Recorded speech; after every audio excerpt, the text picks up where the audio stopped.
And we're back talking about Cuba. 1960, to kind of recap, Castro's in power, begins to nationalize, institute a land reform program. The United States increasingly puts pressure on him, begins an a program of economic strangulation in 1960, first banning all exports. Every time the United States takes an action, the counteraction will be Fidel looking for help elsewhere. If you have the United States screaming at you from 90 miles away, then you got to find friends. And where is Castro most likely to find friends? The Soviet Union. So every time the U.S. puts the pressure on, then Cuba and the Soviet Union become a little bit closer. In fact, the U.S. ambassador to Cuba at the time, Philip Bonsall, in 1972 wrote a book, and in it he said, Russia came to Castro's rescue only after the United States had taken steps to overthrow him. All right? And we can go on. We could spend a whole class on, was Castro a communist? Did the U.S. drive him to the Soviet camp? In the end, I'm not sure these are really terribly critically important questions. However, I mean, just from a perspective of common sense, Castro's a smart guy. He's a brilliant man, right? And, it's not in his interest to have a blood enemy 90 miles away who can crush him while having to rely on the largesse of strangers thousands of miles away. In a perfect world, obviously, Castro would have much rather had a stable relationship with the U.S. Was that ever possible? Within the context of the Cold War, I don't see how you can say it was. I mean, from the moment he came to power, he was essentially targeted by the U.S. 3 months later, in April, Eisenhower refuses to meet with him. In mid-1959, you start to see the exile groups in Miami coalesce and start to train. And by early 1960, the CIA is engaged in military training. So to suggest somehow that Castro was to blame for this, I think is really, kind of ahistorical. We'll bring that up again. It's kind of ironic that Kennedy would assume this problem. Just as Kennedy had attacked Eisenhower and Nixon for the so-called missile gap, in the campaign of 1960 during the debates, Kennedy had baited Nixon about Cuba. We have an alien government, a dangerous government, a revolutionary government just 90 miles offside our shore, and you haven't done anything about it. Now, Kennedy knew damn well, because he's connected to everybody, that the CIA was training exiles and that there were steps being taken, operations being planned to overthrow Castro. Kennedy knew that. But by challenging Nixon on it, what can Nixon say? Can Nixon publicly say, oh, come on, you're full of it. You know that the CIA is making plans to get rid of Castro. He can't say that. So Kennedy, once again, outsleazes Nixon. It's hard to believe. Nixon was furious because Kennedy knew, Nixon knew that Kennedy knew, and Kennedy knew that Nixon knew. So it was really, kind of underhanded and deceptive. But that's kind of the way with Nixon and Kennedy. You kind of have to expect that. I always thought of them as kind of like spy counter spy in a, Mad Magazine kind of thing. So Kennedy becomes president, and the CIA tells him they can do Cuba like they did Guatemala in '54. So they target the Bahia de Cochinos, the Bay of Pigs, which is right here. All right? It's on the southern part of the island, away from Havana, where would be, I think, more likely for one to expect an attack. Kennedy was uneasy about attacking Cuba, but he finally okays it. Kennedy says there will be no direct U.S. military involvement. On April 17th, 1961, about 500 guerrillas trained in Nicaragua, Somoza dictatorship, American ally, head off for Cuba. It's real hard to keep a secret in Miami. And so Castro was well aware of what was going on. And when these terrorists trained in the United States to overthrow a government arrive at the beach, Castro himself is there conducting military operations. Can you imagine George Bush actually going to Iraq, throwing on fatigues and fighting in Fallujah? Probably not going to happen, right? Castro meets them at the beach along with the army, and they crush this Miami invasion, all right? This invasion of terrorists from Miami. 114 are dead, over 1,100 are captured. In the United States, there's a heavy fallout. Kennedy blames the CIA and the Joint Chiefs of Staff for giving him bad intelligence and for their flawed execution. In fact, Kennedy was well aware of what to expect. Kennedy had rushed this thing through because he was a Cold Warrior. He had to get rid of Castro. David Shoup, who was the Marine Commandant, in fact, had come into a meeting with a map overlay of Cuba just to show Kennedy how big it was, to explain to him how difficult this would be. Kennedy is well aware of the risks involved. It fails. Kennedy refuses to provide support, which was part of the plan from the beginning. So for the Miamians to say Kennedy sold us out, he promised us air support, was wrong. You know, they expected these American jets to scream across the Bahia de Cochinos at the last minute and save them, you know, like some John Wayne movie. That was never going to happen. Kennedy wasn't going to do that. That would have violated basically every UN resolution. You're invading a sovereign country. And, you know, with regard to Cold War, right after Khrushchev says, I'm going to support wars of national liberation, this isn't going to serve the U.S. well in the third world. If you want to look, I mean, there are many points, but clearly, you know, the U.S. role and the U.S. image in the third world is in free fall in the Cold War. The U.S. had always been the beacon of democracy, right? Ho Chi Minh in 1919 wants to meet Wilson. In 1945, he's quoting from the American Declaration of Independence. In the Cuban and the Vietnamese Declaration of Independence, quotes liberally from Thomas Jefferson and others.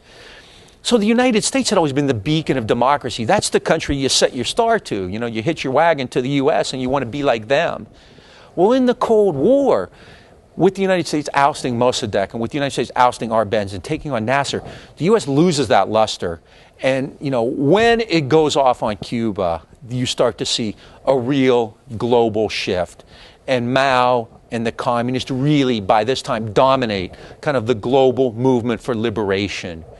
Even though Kennedy's talking about counterinsurgency and becoming a liberal force, in fact, Kennedy's actions, especially in Cuba, really mitigate against that. It's really disastrous on many different levels. And the Bay of Pigs is really, I mean, if you sat down, I often say this about the current thing with Iraq, if you sat down and said, how can we screw up as badly as possible, it'd be hard to figure out, you know, to do as bad as Bush and Rumsfeld have done.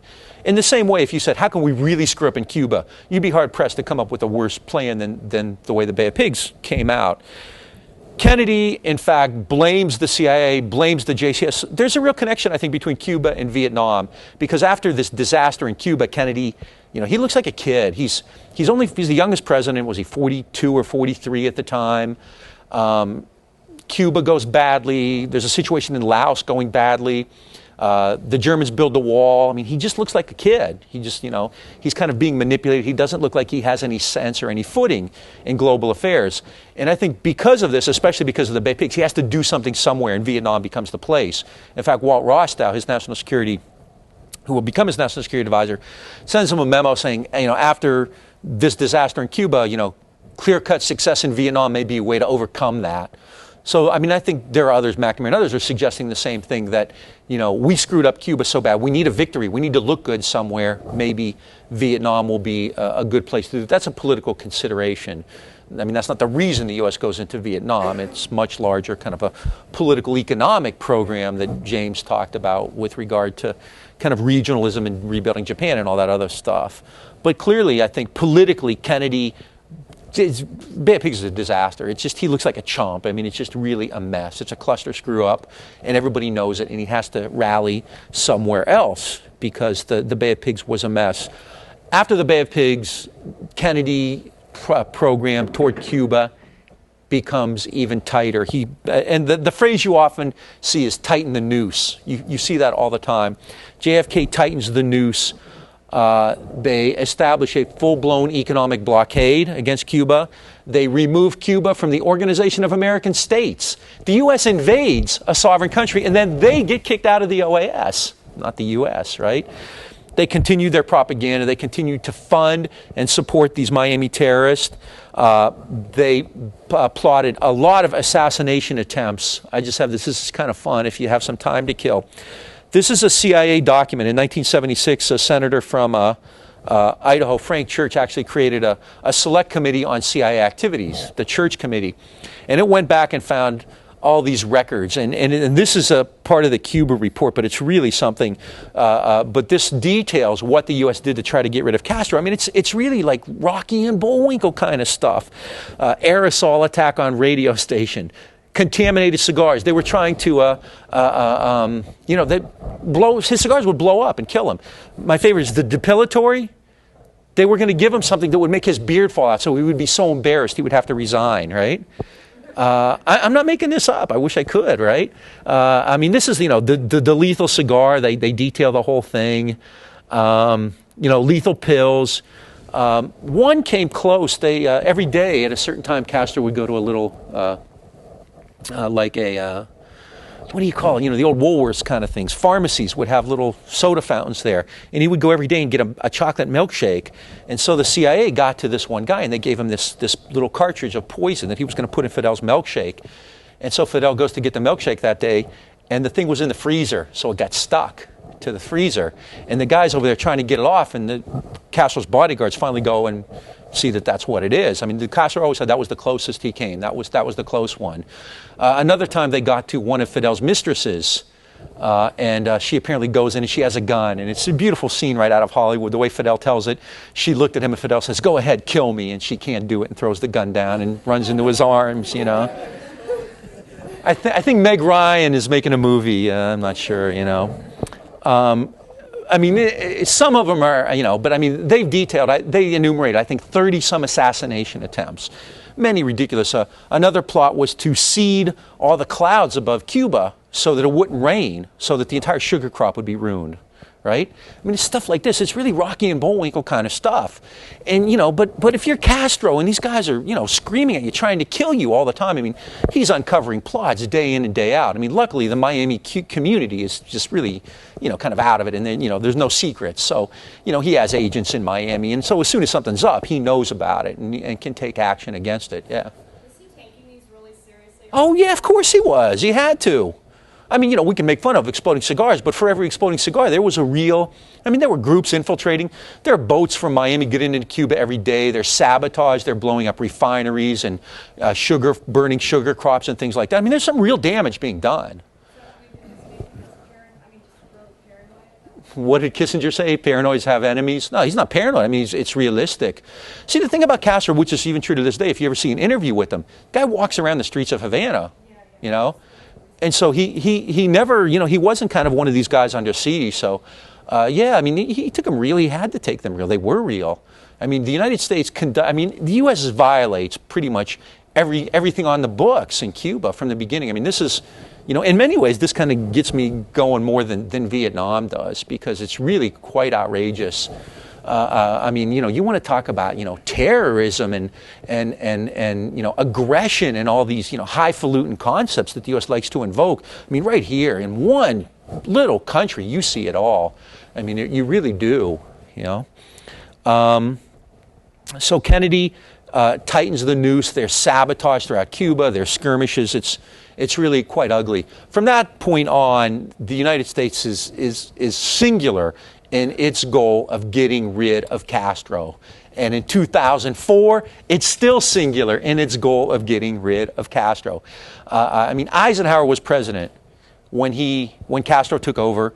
And he was what, the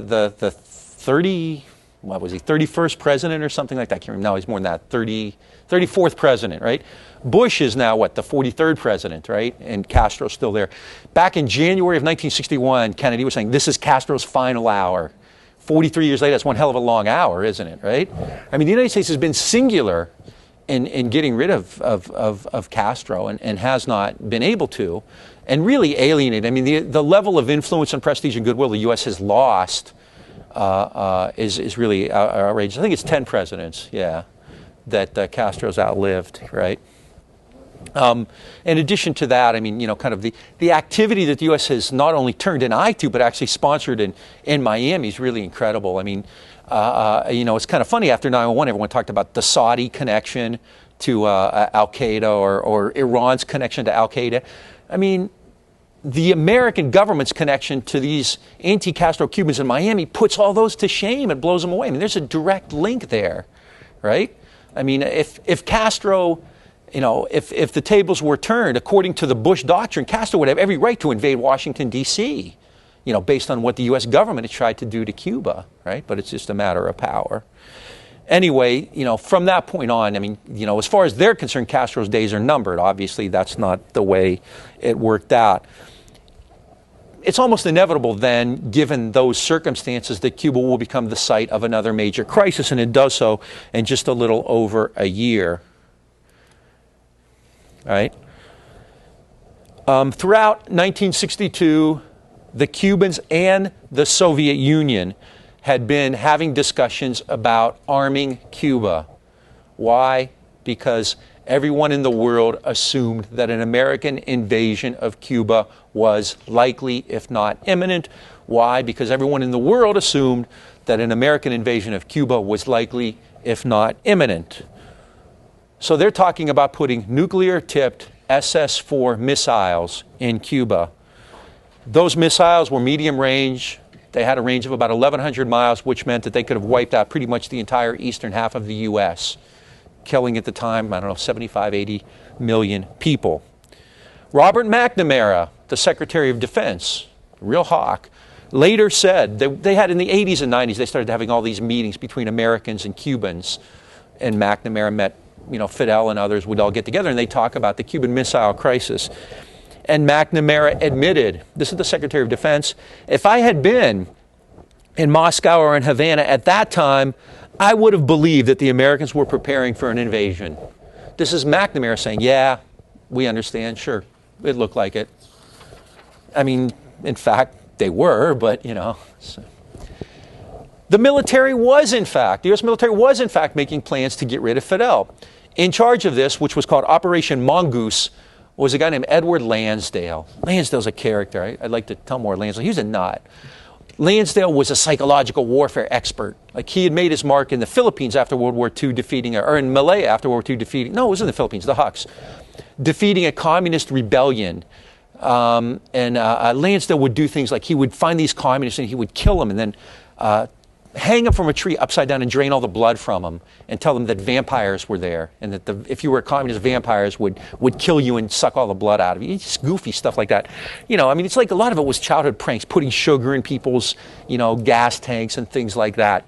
One of his plans for Cuba was on Easter Sunday, 1962, he was going to have a hologram of a 100-foot tall Jesus Christ appear over Havana to tell the people to get rid of Fidel. All right? This is the guy they put in charge of Operation Mongoose. The plan was to get rid of Castro, to use U.S. troops. The United States was conducting military maneuvers off the Cuban coast and had actually practiced amphibious landings off a small island near Puerto Rico. All right? Castro wasn't paranoid. This wasn't a fantasy. This is quite clear. And when you have military operations and as part of operations and amphibious landing, you don't do that secretly. This is like the point of it is so that he sees it. They want Castro to see it. They want him to know what awaits him. This is an operation with 40,000 U.S. troops. That's not small. That's a significant operation. And it's to send a message to Castro. We know where you are. We know where you live. We're going to get you. So Moscow and Havana, under these circumstances, what did McNamara say? I would have thought they were planning an invasion. Well, in fact, they were. Begin contemplating defensive measures. Tom Patterson is a good historian. He's written a book called Contesting Castro. And I'm just going to quote him because he says it way better than I could. Patterson says, had there been no exile expedition at the Bay of Pigs, no destructive covert activities, no assassination plots, no military maneuvers and plans, and no economic and diplomatic steps to harass, isolate, and destroy the Castro government in Havana, there would not have been a Cuban Missile Crisis. The origins of the October 1962 crisis derived largely from the concerted U.S. campaign to quash the Cuban Revolution and from Soviet-Cuban efforts to save it by deterring the United States through missile deployment. Why did the Soviet Union put SS-4s in Cuba? Basically to prevent the U.S. from overthrowing Castro. Very quickly, the chronology. 14 October 1962, American U-2 reconnaissance planes report that there are SS-4 medium-range missiles with a range of 1,100 miles sites under construction. 16 October, 2 days later, Kennedy gets confirmation that these SS-4s are in Cuba and creates something called the XCOM, the Executive Committee. By the way, this this is the image that Kennedy gets. This is a U-2 overflight showing the construction of the missiles in Cuba, right? Launch positions, missile-ready tents, things like that, right? That's in San Cristobal. Kennedy creates an ExComm, the Executive Committee, which is people like his brother, who's the Attorney General, McNamara, Dean Rusk, the Secretary of State, brings in some old kind of Truman-era officials. These are like smart guys. Dean Acheson's there, Robert Lovett, others. And they're going to kind of give him advice throughout this whole thing, the Executive Committee, the ExComm. Kennedy begins meetings on the missiles in Cuba with one clear mission, which is we're going to get rid of them. They will not stay. That's one kind of non-negotiable thing. We will remove them. How? They have basically 4 different ideas. Talk them out, negotiate, squeeze them out, pressure, shoot them out, war, or buy them out, some kind of a deal. And they end up actually using a combination of 1 and 4, negotiating and a deal. The Joint Chiefs of Staff wanted to invade Cuba. They had tried that in April of '61. Didn't go too well, so Kennedy really doesn't want to hear that. Adlai Stevenson, who's the U.S. representative at the United Nations, has a different idea. He wants to make a trade. He said, have the Soviet Union remove these missiles from Cuba, and we will remove our Jupiter missiles in Turkey. Turkey, which shares a border, or real close to the border with the Soviet Union, had American Jupiters, middle-range missiles there, which could have reached the Soviet Union. So Adlai Stevenson says, let's just make a deal. The Jupiters are old. We're probably going to get rid of them anyway. But, it's an easy trade, We get rid of the SS-4s are a far greater threat to us than the Jupiters are to the Soviet Union. So we went out. Let's get rid of them. Let's make a deal. Okay, this is Adlai Stevenson's idea. Stevenson is basically rebuffed because that would be a sign of weakness, wouldn't it? If we make a trade, then we are weak. See, one of Kennedy's big things, which often drives him, is this concept, which is really kind of difficult, called credibility. All right? You can't really define it. It's not like, McNamara. You can't put credibility in a computer, right? Credibility is the idea that your enemies take you seriously and they don't mess with you and your friends rely on you. All right? You don't appear weak. You appear strong. It's kind of gangsta mentality. It's kind of mafia mentality, right? People won't mess with you because you got street cred. This is essentially what Kennedy is saying. If we make this trade, then we're admitting the Soviet Union is basically equal to us. We're on the same field. We're doing the same thing. We can't do that. We must appear to be strong. We have to get rid of those missiles, and we have to let the world know that we did it through strength, not through a deal. They end up making a deal, which they keep under wraps, right? But credibility is more important than that, yeah. Why was this, it seems to me at some point, very, very early on, there would have been the option to keep this very, very hush-hush. So is it made a public issue as a way, to kind of sort of garner more domestic support and internationally for Kennedy? I actually doubt that. The international thing maybe. On October 18th, Kennedy met with Gromyko, Andrei Gromyko, who was the Soviet ambassador. And he says to Gromyko something, he asked him kind of a vague question about Cuba. And Gromyko says, no, we're not doing anything in Cuba. All right? Kennedy at that point could have said, look, I have pictures here, what's up? He didn't do that. I don't know why. I really don't. It could have been handled differently. Kennedy comes out of this looking great. If you've ever seen the movie that Kevin Costner did, the Kennedy brothers walk on water, right? The guy went to the brink of nuclear war, Yeah. Politically, though, he was seen as having lost lives, having the problem there, the Berlin Wall issue, and just getting stomped on by Khrushchev in Vienna. So wasn't this a face-saving deal? Well, I think credibility. That's kind of what the point is. You say face that way, right? And that's still. Is it worth risking nuclear war when you might be able to do it behind scenes? I really don't know why. He did meet with Gromyko, and he did not confront him. He didn't say, I have pictures here, don't lie to me. And Dobrynin both, actually. The Gromyko was the foreign minister, and Dobrynin was the ambassador to the U.S., right? Yeah, I was just going to say that. It just seems like far too great a risk if you lose, if you are forced to kind of concede. Domestically, never mind nuclear war, domestically he loses everything if he's embarrassed having made this a huge, visible issue. It could have been done quietly, I think, more successfully. And the Soviets, too, knew now that it's far, far more visible than it had to be. I think it's a huge risk. I think to some extent, to a large extent, what? Well, yeah, he could be that brash. In addition to that, the United States still has a fairly myopic view of the Soviet Union, even under Khrushchev. So I think they assume that Khrushchev won't deal. Khrushchev, remember what Kennedy said? The son of a bitch doesn't listen to words. He has to see you act. And so this is the kind of, Kennedy's a hard-line Cold Warrior. Pay any price, bear any burden, right? So he's probably assuming, look, the Kremlin isn't going to deal with us. We need to use our power. We need to use our strength against them. I mean, I'm assuming that from the beginning, that's kind of the operative idea, that we can't, really work with these people. We can't do it. We're going to have to, do it our way.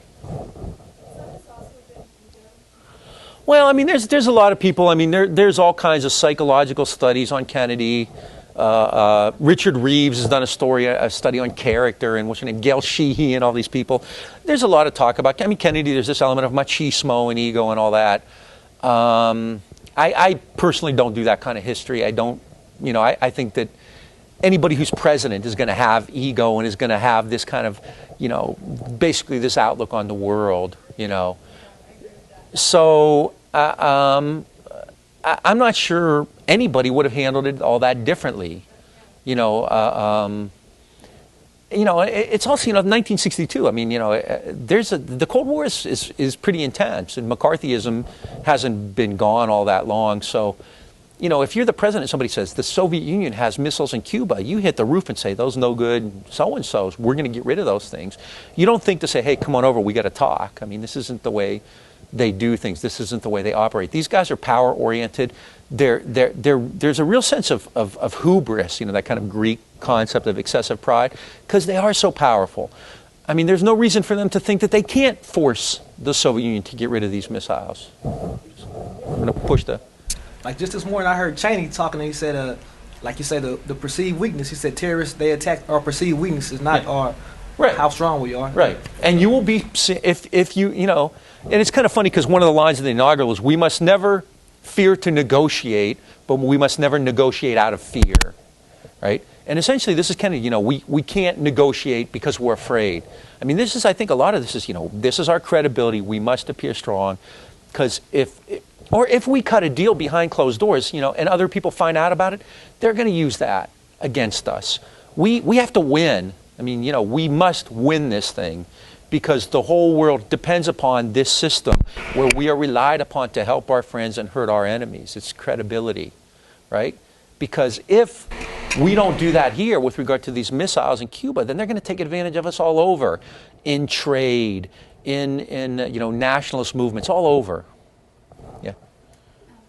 We had a handful of missiles pointing at the Soviet Union, correct? Including Turkey, like spread throughout Europe. Yeah. So, I mean, would that also be in Kennedy's favor? Because I mean, he's already got more guns overwhelming. drawn facing him. There's an overwhelming inequality in power. I mean, the U.S. has 22,000 was it, missiles? Castro later has said it's a good thing because the Soviet Union always retained operation controls of the missiles. And Castro has said, it's a good thing I didn't have control of the button. I think that's just Fidel kind of ranting and raving. I mean, if something had happened, granted, the entire eastern seaboard might have been wiped out. Cuba would have been off the map. Cuba would not have existed as an island. And the Soviet Union would have been blown to smithereens. Khrushchev's not a dumb guy. He knows that. He knows that. And, outside of setting those missiles up, there's no aggressive action, And I mean, as Patterson says, as the U.S. ambassador said, as McNamara said, it looked like we were ready to invade. Every country has the right to defend itself. Anyway, but Kennedy doesn't handle this, kind of privately. On 22 October, he goes on television, and this is, if you've ever seen a documentary, this is kind of when, oh my God, this is when the country freaks out. He goes on TV to announce these missiles in Cuba and announces a blockade. This is the decision. This is the policy they agreed to, a naval blockade of the Caribbean against any future Soviet arms shipment into Cuba. He announces a blockade. 180 U.S. ships patrol the Caribbean, and B-52s, equipped with nuclear weapons, fly patrol the skies over Cuba. Okay. Basically, Cuba's just got a big it's an island with a big bullseye that, and it pretty clear. I mean, obviously the Soviet Union is aware. I mean, the U-2 overflights. One was shot down, actually.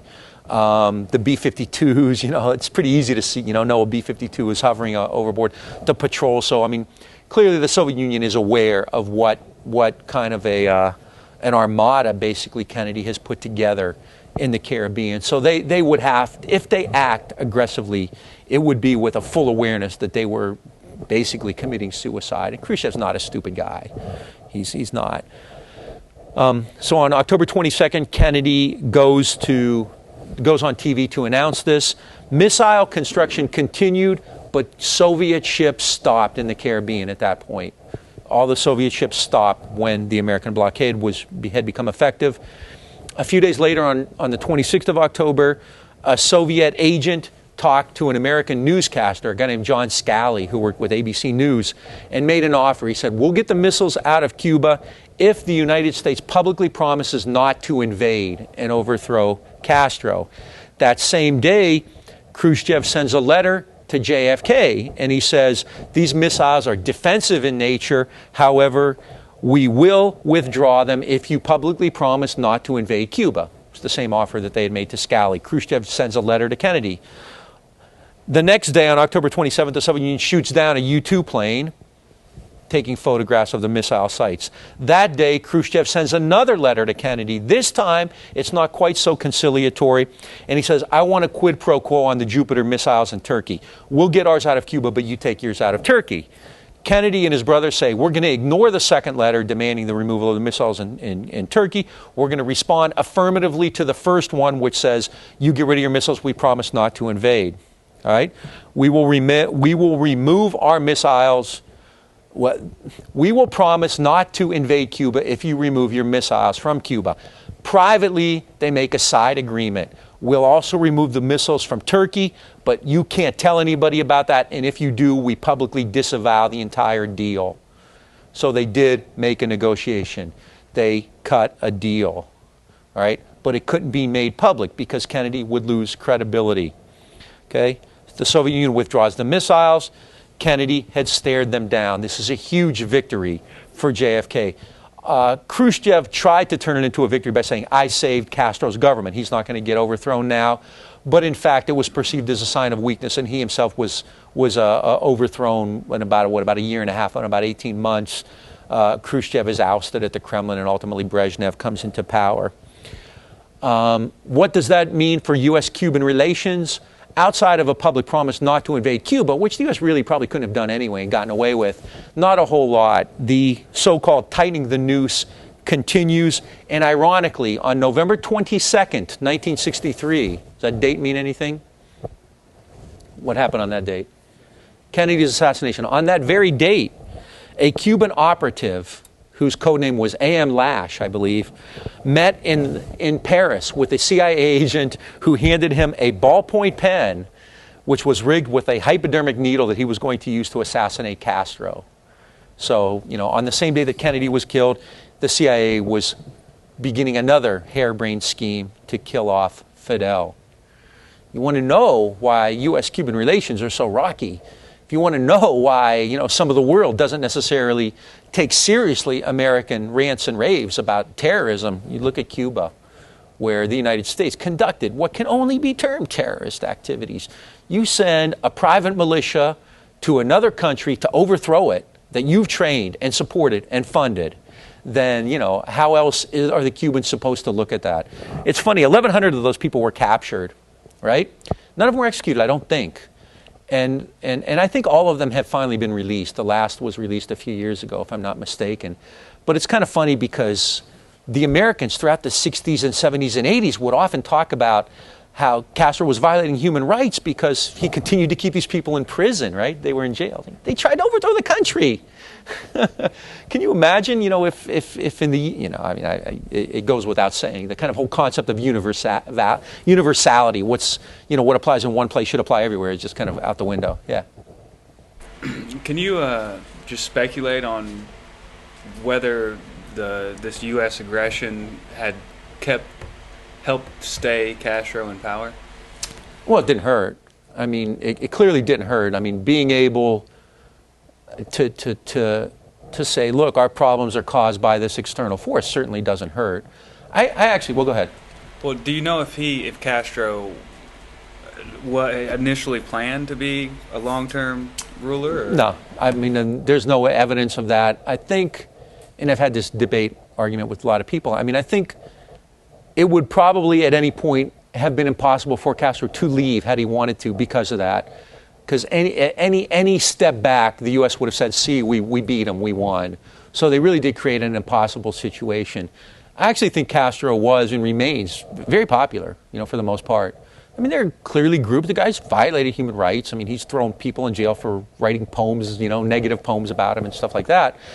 At the same time, it's really hard to dissociate anti-Castro activity from Miami. Because in general, he's right. Miami is in there meddling all the time. There are operatives from Miami, from the CIA, meddling in Cuba constantly. And so under those circumstances, it's real hard for him to give up power. And it's real hard for him to create kind of a more open society, I think, because of that.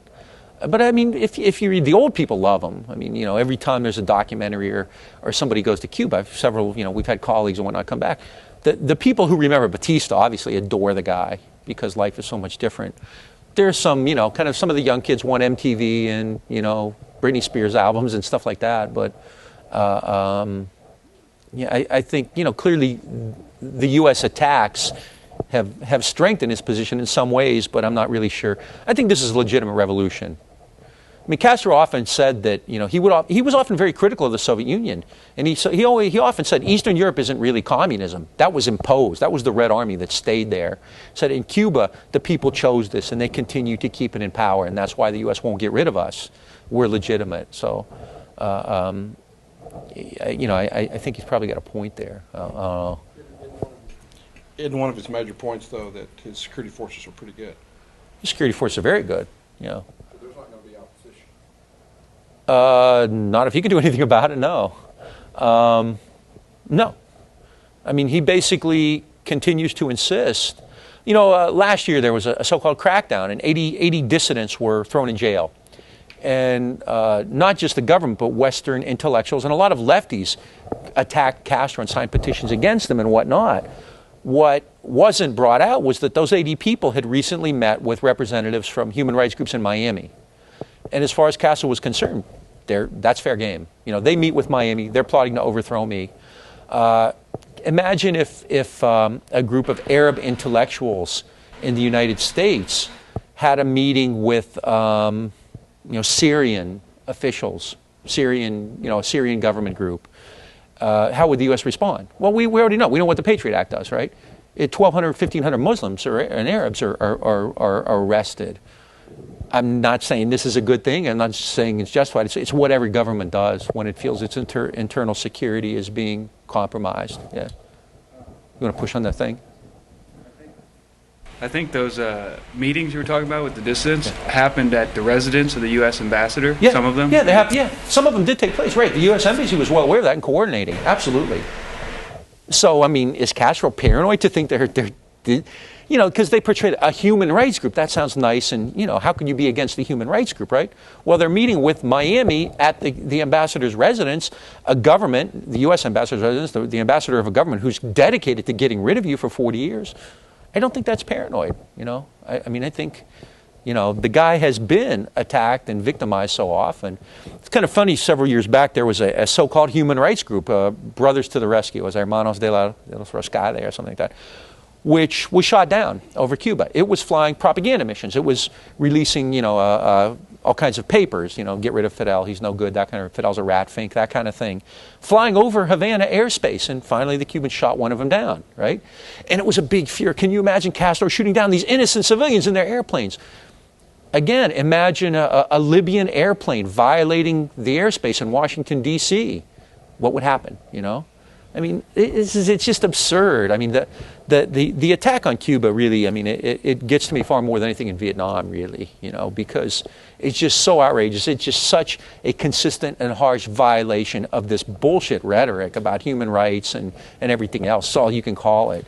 And it violates so many international agreements. It's utterly terrorist to the core. It really is. I mean, you know, and the economic blockade, Jesus, I mean, to keep medicine and food away from people, you know, it's just ridiculous to have, you know, paramilitary groups training in Florida.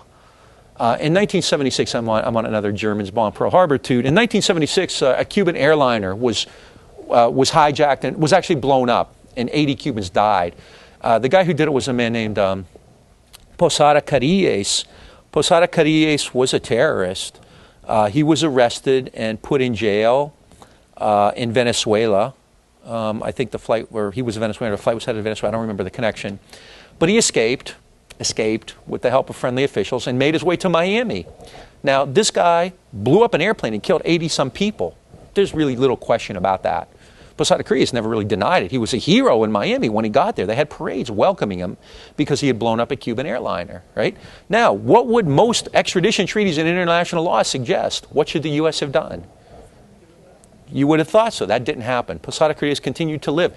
In fact, he was recently arrested again for another plot to kill Castro.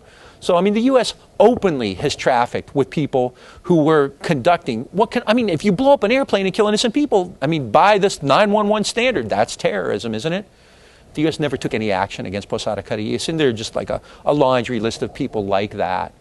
You know, so, I mean, it's just by this whole, you know, if you believe in this concept of universality, you know, what is applicable in one place is applicable somewhere else, then this should really be outrageous. And again, it's, you know, you keep hearing Castro's this, Castro's that, and there's no sense of the history of it. So, again, I spent a lot of time on it, but I think it's useful. All right? Any questions on Cuba? Cuba's also, I mean, you know, as I said before, there are two places where American power is tested and is limited, Vietnam and Cuba. And I really believe that the reason both of these places American power fails is because these are legitimate states. Ho Chi Minh and Fidel Castro have authentic nationalist credentials. If they were ruling simply by power and repression alone, they would not have survived. I mean, if you look at, you know, we can talk all we want about power. It's very difficult to maintain a state. I mean, North Korea seems to have done it, but for the most part, it's difficult to maintain any kind of a state with nothing but sheer brute force. North Korea has done that. Vietnam and Cuba don't. There is an authentic revolution in both of these places where people are invested. Both of these countries institute land reform, institute programs to educate people, to give them health care, to give them medicine, all right? So in that way, the people of Vietnam and Cuba are invested in the revolutions that they committed, which is why the U.S. can't overthrow them. And it's really, you know, difficult for the U.S. to imagine how its power could not oust these groups, but in fact it can't.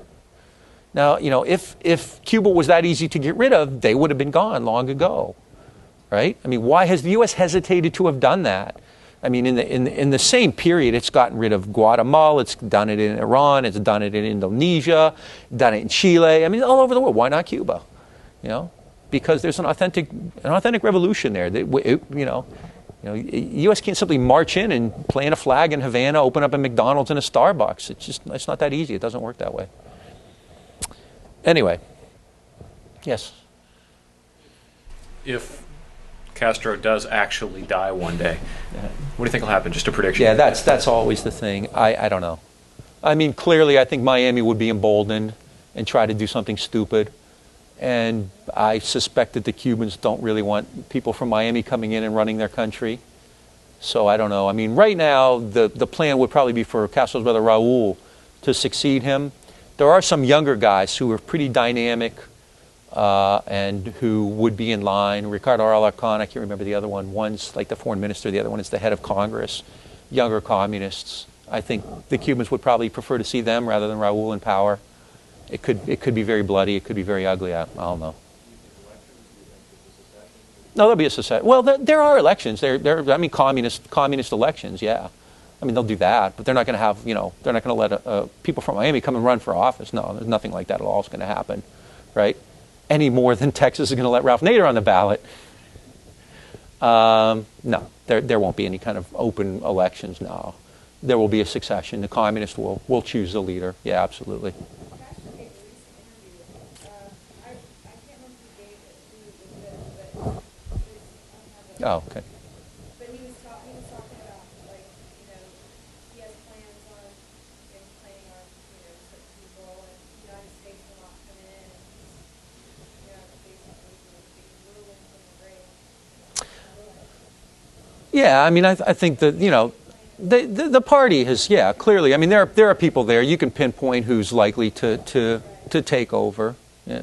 Maybe he just won't die, I think his father lived to be nearly 100, if I'm not mistaken. I think his longevity is in his family, so.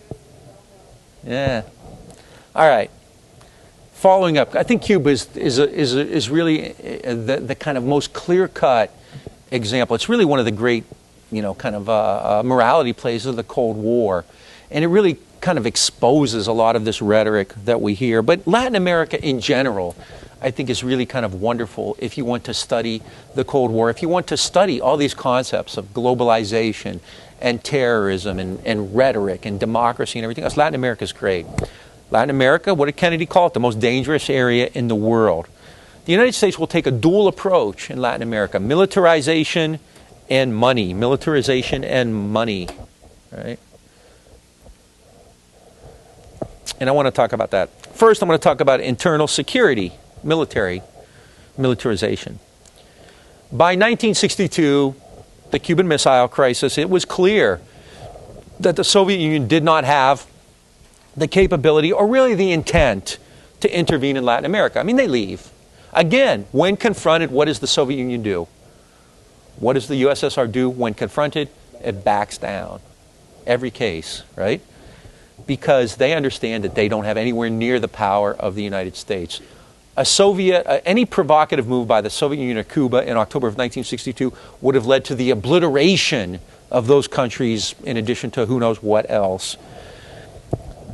So the Soviet Union isn't really a player, although the U.S. will continue all the way through the Reagan years to talk about Soviet interference in Latin America. They know that that isn't the case. So the United States, instead of really worrying about the Soviet Union, is going to strengthen client states against internal subversion, like Castro. Robert McNamara, the Secretary of Defense, said internal security, not hemispheric defense, is going to be the purpose of American military aid in Latin America. Internal security, not hemispheric defense. What's internal security? Internal containment, though, right? It's not containment against the Soviet Union, because they know the Soviet Union isn't really capable of doing anything in Latin America. And it's, against nationalists or communists or whoever. So it's internal to each of these groups. It's how is this different than intervening throughout the Caribbean in 1915 and 1934? It's really not. It's basically the same thing. What is the purpose of that? To maintain client states and to maintain an open door, to maintain economic activity. One major way to do that then will be militarization, military assistance. Between 1961 and 1964, the United States averages $77 million a year in military assistance to Latin America. That may not sound like a lot of money, but keep in mind, these are friendly states, with the exception of Cuba. There really isn't any, communist state in the region. In addition to that, that 77 million annual military assistance number is a 50% increase over the 1950s with Eisenhower. And by the mid-1960s, it's over $100 million per annum. So it's a significant increase in military aid to Latin America. In addition to that, the United States begins an intensified military training program. U.S. war schools, the most notorious of which is the School of the Americas, also known as the School of the Assassins. I have a link there if you want to find out about it. Begin training officers from various Latin American countries.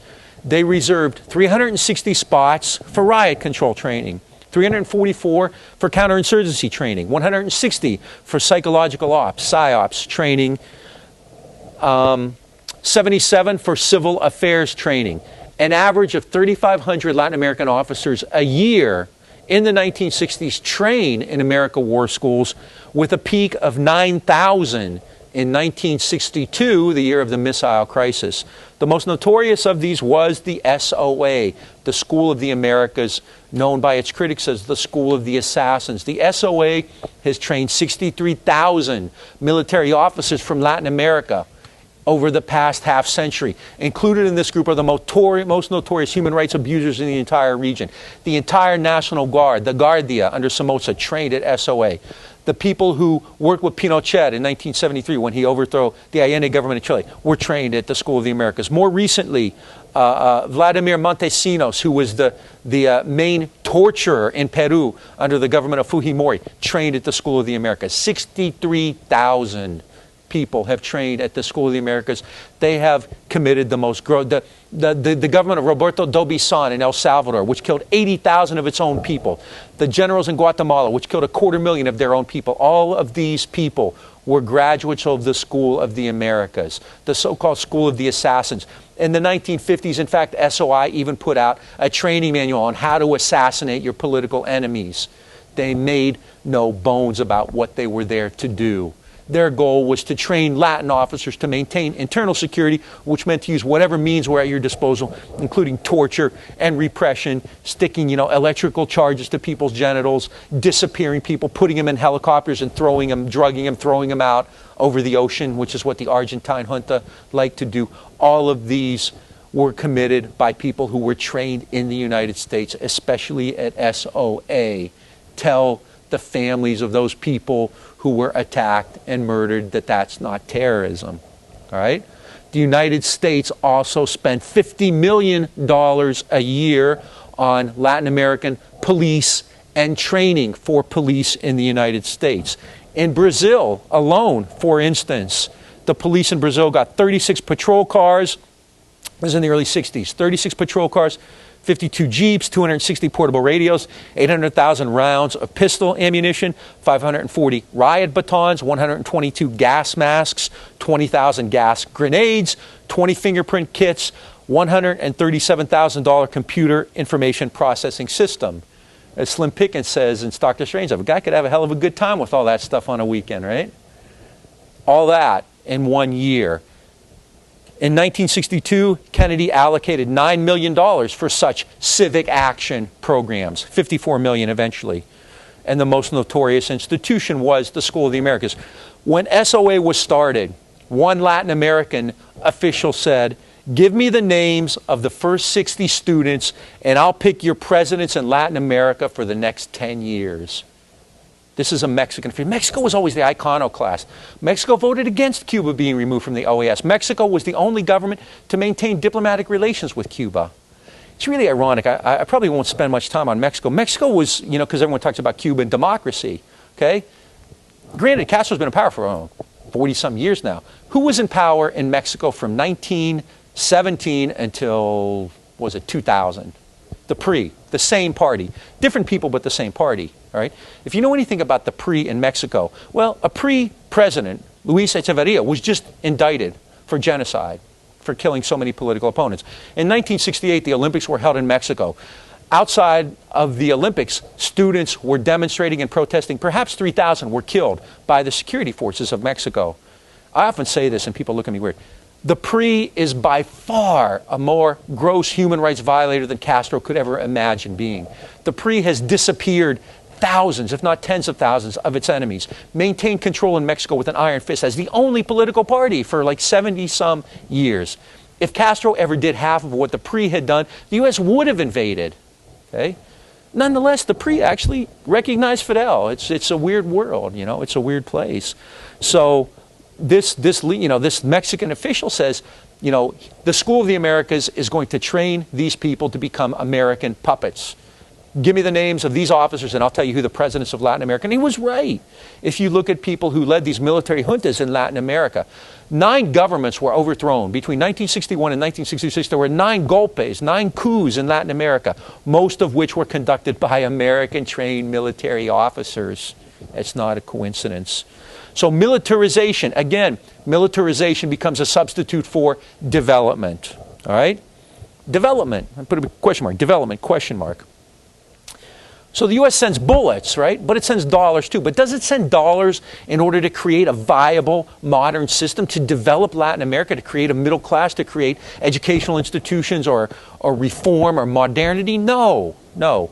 There's a lot of government aid from the United States to Latin America. Some of it from government agencies like AID, the Agency for International Development, but mostly from global institutions like the IMF and the World Bank, the Inter-American Development Bank, things like that.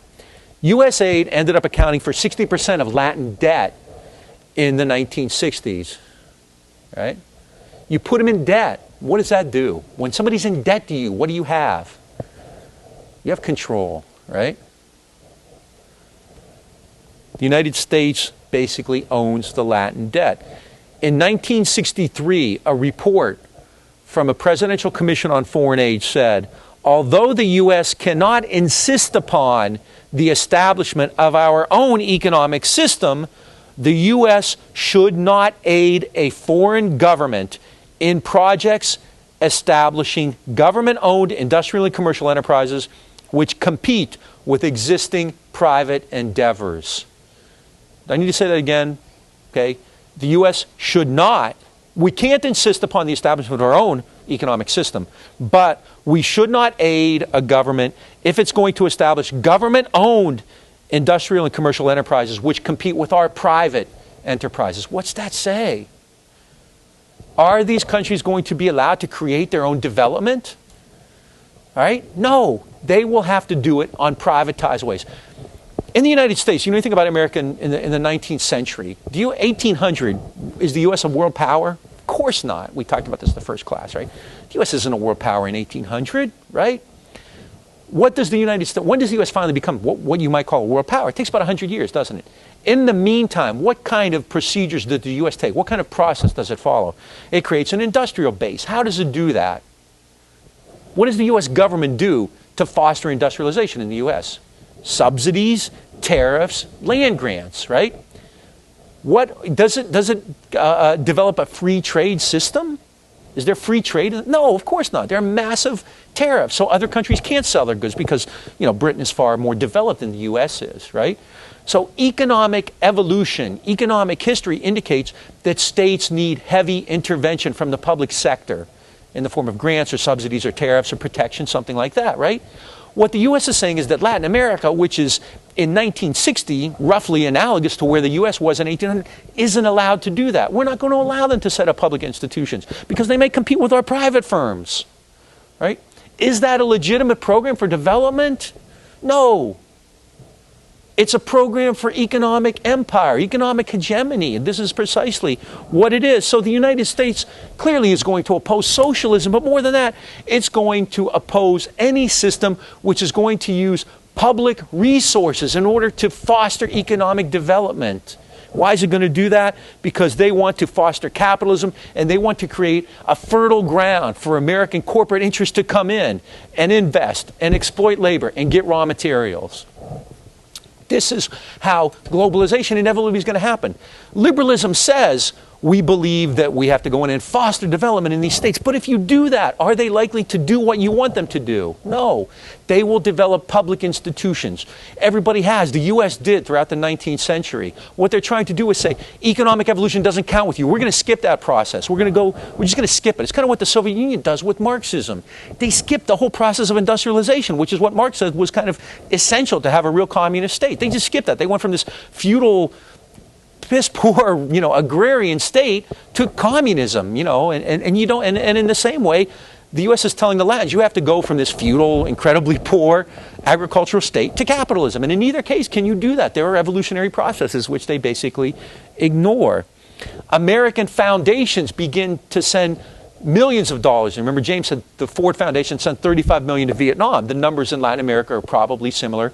Ford Foundation, Rockefeller Foundation begin to train and educate Latin American elites. They bring them to American universities where they teach them business and economics and things like that. They start to invest heavily. American manufacturing capital is particularly important. What is the hallmark of a modern state? What makes a state modern? Before mass consumption, what kind of production? Industrial production. I mean, it's really cut and dry. Modernism is essentially industry. I mean, the Industrial Revolution creates modernity, right? If a state is going to be modern, if it's going to develop, it's going to be independent, it has to have industry. It has to have manufacturing.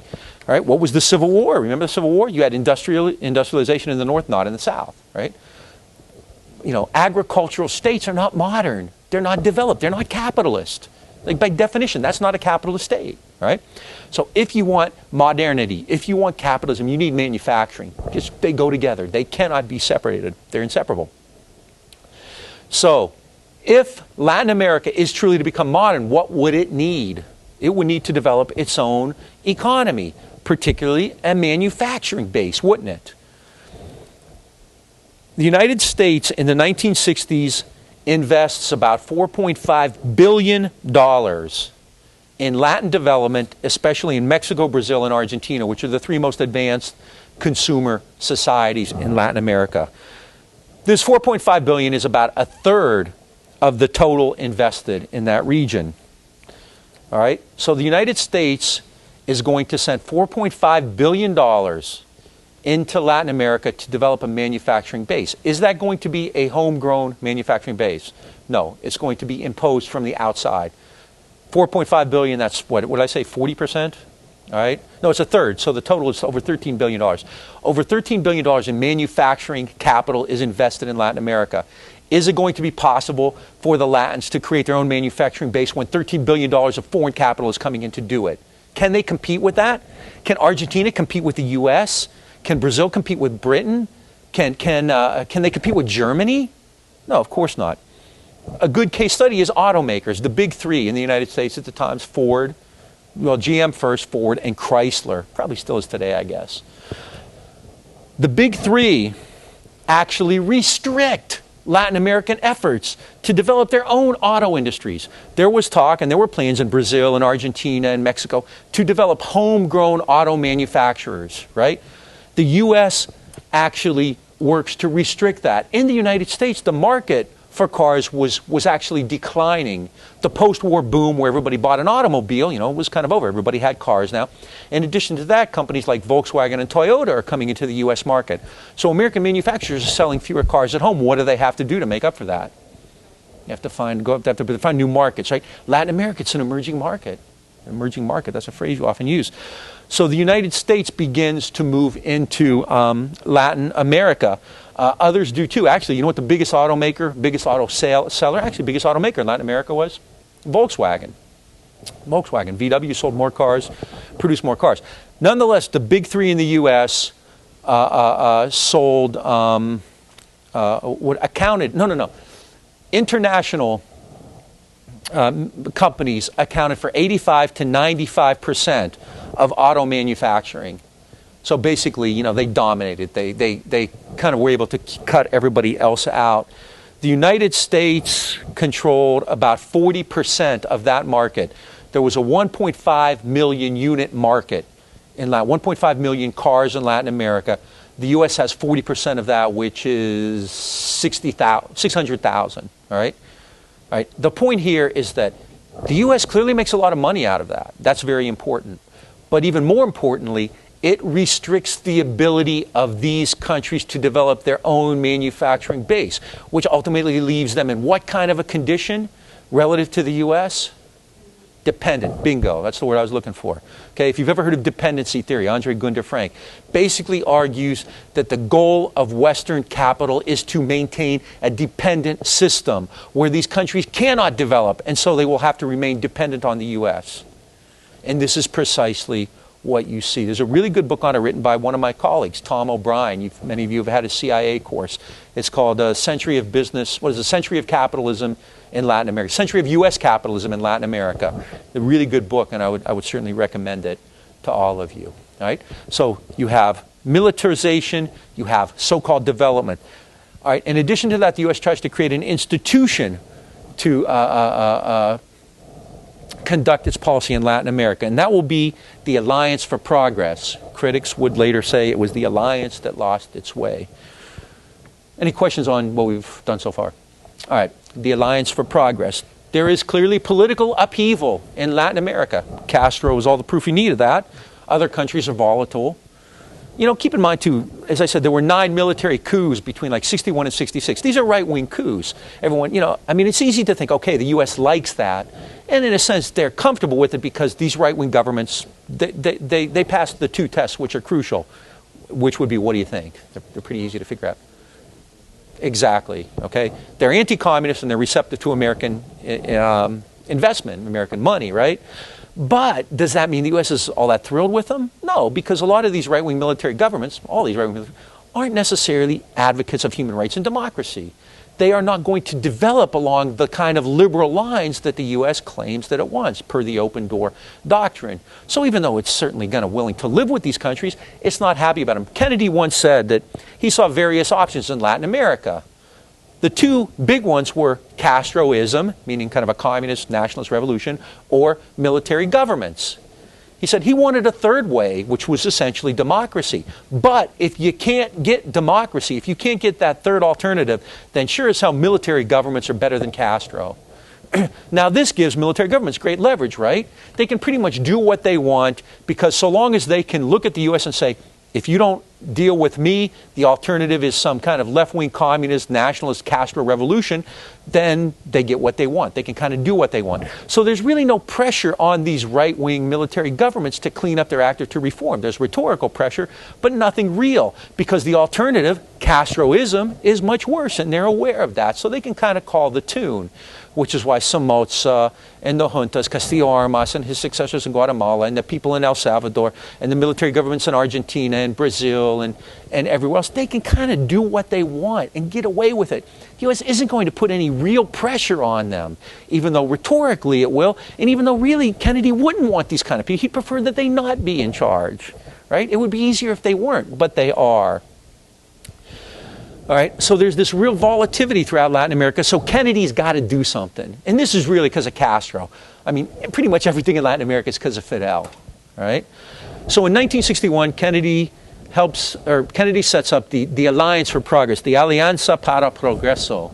If you know Spanish, I think that should actually be poor, but whoever translated it in the White House at the time did it wrong. At any rate, the Alliance for Progress. The alliance implies that it's going to be all these countries together.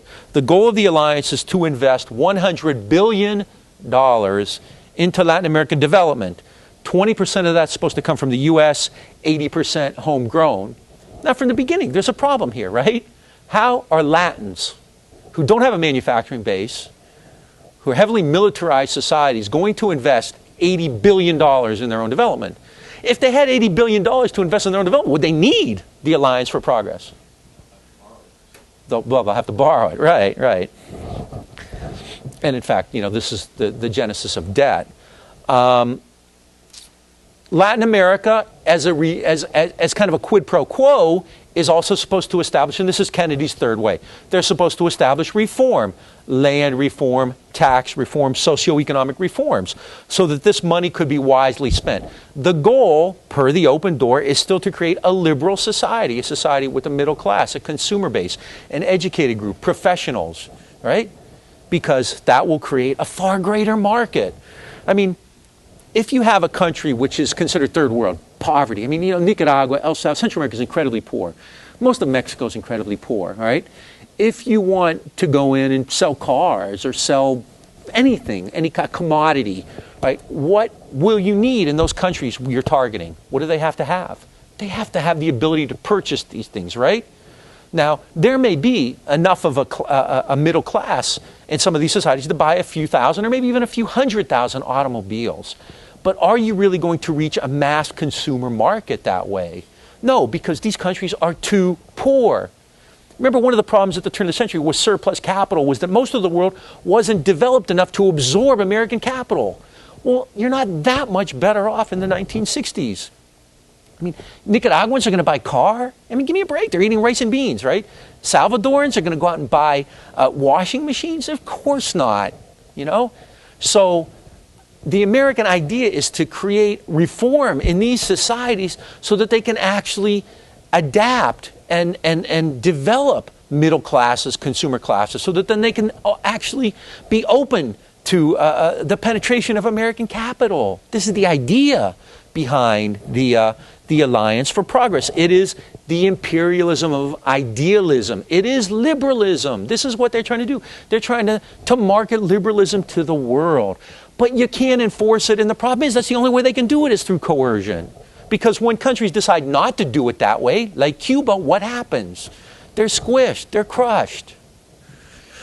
Kennedy, under the alliance, wants to see a 5.5% annual growth rate in these countries.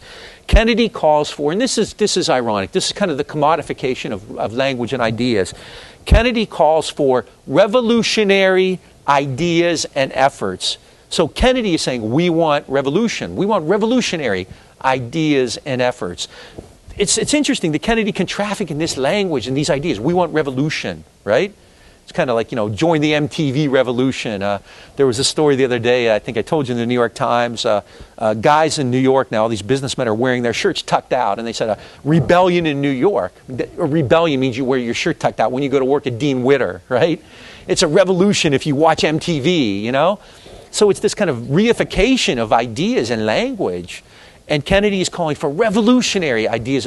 Now, if you're in Latin America and you think of revolution, who are you thinking of? You thinking of Kennedy? You're thinking of Castro, right? Yet Kennedy is trying to assume the mantle of revolution. This has a really different meaning in Latin America.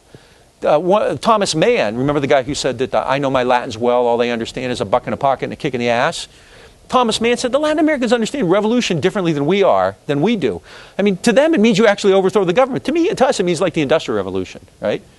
So, Kennedy's talking about revolution. He's talking about like opening up factories. The Latins, when they hear revolution, are talking about overthrowing this centuries-old feudal regime and taking control of their own societies. There's a little bit of a difference there. It's kind of like, remember when they saw Pan-Americanism differently? I mean, to the Latins, Pan-Americanism meant we were all equal. To the U.S., it meant we're still going to tell you what to do, but we're going to do it, without so much coercion. We're going to do it through the good neighbor policy rather than through direct military intervention. Kennedy said, and this is actually like kind of one of the more prophetic things he said when he was creating the Alliance for Progress, those who make peaceful revolution impossible make violent revolution inevitable. And Kennedy, in that regard, was clearly a revolutionary. Kennedy and the U.S. are clearly helped foster the revolution. Dean Rusk, the Secretary of State, was similarly worried about what he called the increased pace. That'll look good on TV. Dean Rusk was worried about the increased pace in the working out of nationalist revolution. Rusk is worried that nationalism, that the U.S., the tide is against the U.S., right? That this whole idea of wars of national liberation are running against the U.S. because the U.S. is not seen now as a voice for progress or for modernity, but they're seen as actually a counter-revolutionary force. That all these countries are basically saying, get out of our way and let us do our thing. And the U.S. isn't doing that. So the Alliance for Progress is going to be a weapon in fighting revolution in Latin America in order to put the United States, not the Soviet Union, not communism, back in the vanguard of reform and change. They want people looking up to the U.S. again, like Ho Chi Minh did, like Castro actually did at one time, as a liberal agent for change. They want people to say, remember the America of the good neighbor policy. Remember, the U.S., the kind of image of the U.S. helping out third world countries. That's the image they want, and they want to restore that through the Alliance for Progress. The Alliance was set up in 1961 in Uruguay, Punta del Este. The first task was to stabilize the Latin debt. Ironically, who was Latin America in debt to? The United States. Why was it in debt? Because its commodity prices were so low. Latin America has several major commodities, okay? The most important of which is not coca, even though I'm sure in terms of statistics it's far greater than anything else, but the most important is coffee, okay? You also have sugar. Those are the big ones, fruit, right? But coffee is the key one. Commodity prices had fallen so much that, okay, bear with me, this is something we've talked about before. What is the key to economic stability per the IMF and the World Bank? What do they always tell you need to do? You need to export. I think somebody said that good.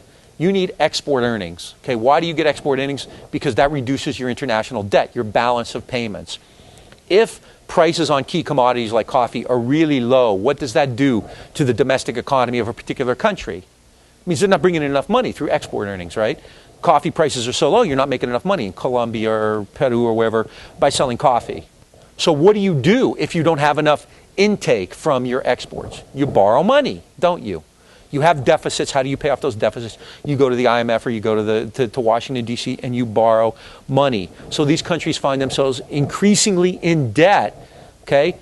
Latin America is going to have to get its export earnings up.